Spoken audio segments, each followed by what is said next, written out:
Larkin Woods, and I'm a 5th grade 4-H'er. I am very passionate about animals and ways we can help them.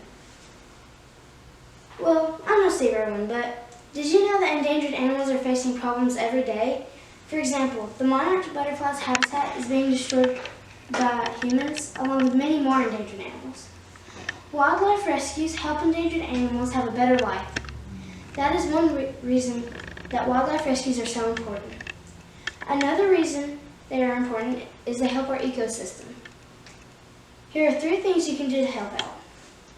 Open a wildlife reserve, rescue endangered and hurt mammals and birds, and you can also help endangered and hurt amphibians and reptiles.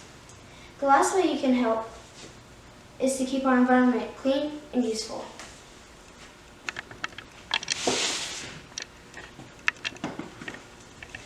Opening up a wildlife reserve, if you can afford it, can be a great thing for an animal who needs a home. And it can also make you feel good for helping out our beautiful wildlife. You could buy land to put it on. According to profitableadventure.com, today's average cost is between $71,000 and $320,000 to start your facility.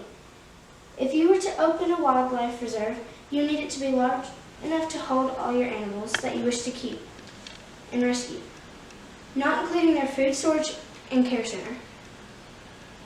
These things drive up the cost of having a wildlife rescue. There are grants available to help adjust the cost of caring for the animals. If you wanted, you could always make it a little bigger if you wanted to make room for more animals. You can also have a smaller one by keeping animals such as frogs, small reptiles, and small mammals in your backyard. Make sure you obtain a permit in Georgia before you rescue any animals here.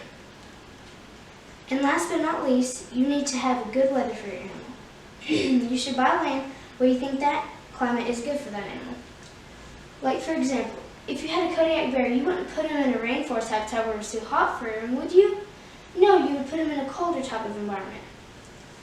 If you were going to open up a wildlife rescue, you need to figure out what type of environment to put your animal in, how big it should be, and where to put it. Rescuing mammals and birds can be a little bit tricky identifying the animals.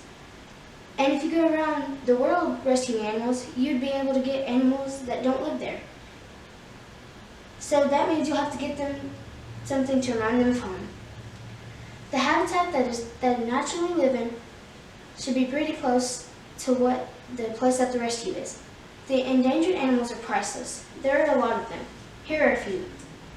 The tiger, the Javan rhinoceros, mountain gorillas, Asian elephants, snow leopards, and so many more. Some of them are being hunted, and most of them are suffering from habitat loss. According to WWF, World Wildlife Fund, tigers are affected by both things, and also climate change. Reptiles and amphibians are also a little bit tricky to identify. Here are a few endangered reptiles: turtles, lizards, tortoises, skinks, and so many specific types. These animals are priceless too. For both amphibians and reptiles, you need a special light to help them keep warm.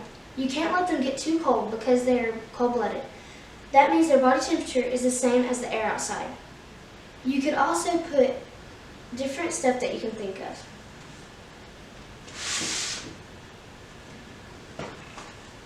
As you can see, wildlife rescues are really cool. Wildlife rescuers are very important because endangered species need our help. Endangered animals, reptiles, such as reptiles, birds, mammals, and amphibians need us, and we need them. Our ecosystem relies on every animal to do their part, from the smallest tadpole to the biggest African elephant. We all have a role in our ecosystem to play. Are you going to help save these endangered beauties?